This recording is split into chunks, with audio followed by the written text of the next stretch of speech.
shiny, happy vlog people.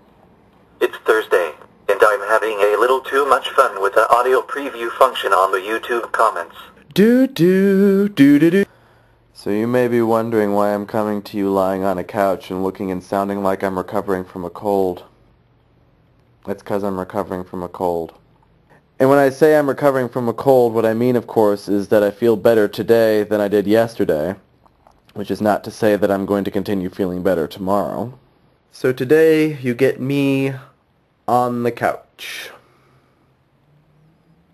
This probably won't be terribly exciting, and I apologize for that. Although sick as I've been this week, I am not quite sick enough to be hospitalized. Nathan, I hope you're feeling better. You wrote a comment to me the other day and said that you were, so I hope that you're continuing to be on the mend, and that we'll see you again on Monday. In a completely unrelated note, guess what I got from Amazon.com today? Can you guess? Can you? I'll bet you can, but I'm going to tell you anyway.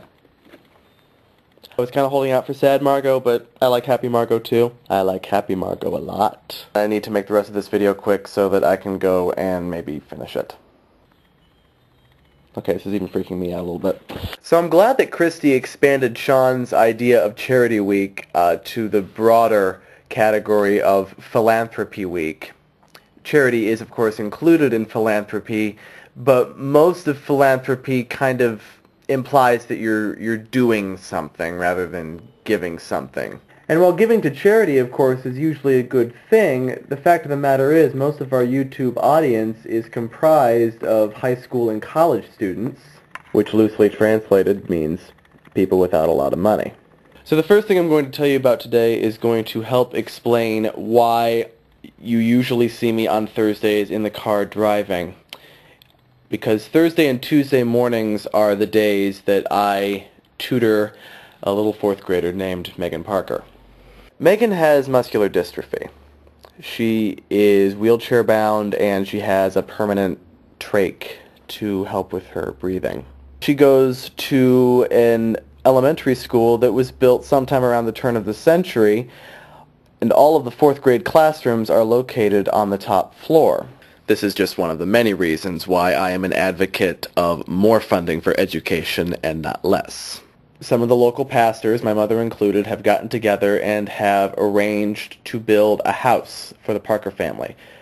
Previously they lived in a trailer home, which of course is not ideal for somebody who is wheelchair bound and has a trach.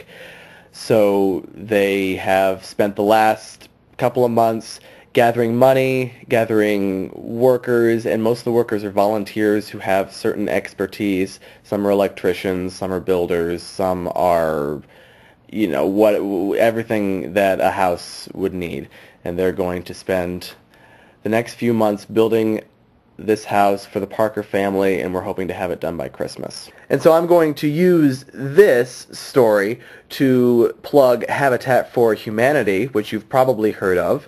Organization that basically does the same thing, builds homes for people who need them. And finally, I'm going to talk about two more projects which are related to each other, and I'm going to be participating in them later in the year. The first is something I'm actually going to be participating in this weekend. It's called Crop Walk, and you might have heard of that as well, but if you haven't, I'll explain it. The idea is that there are people who have to walk 6 miles in order to get fresh water or food regularly.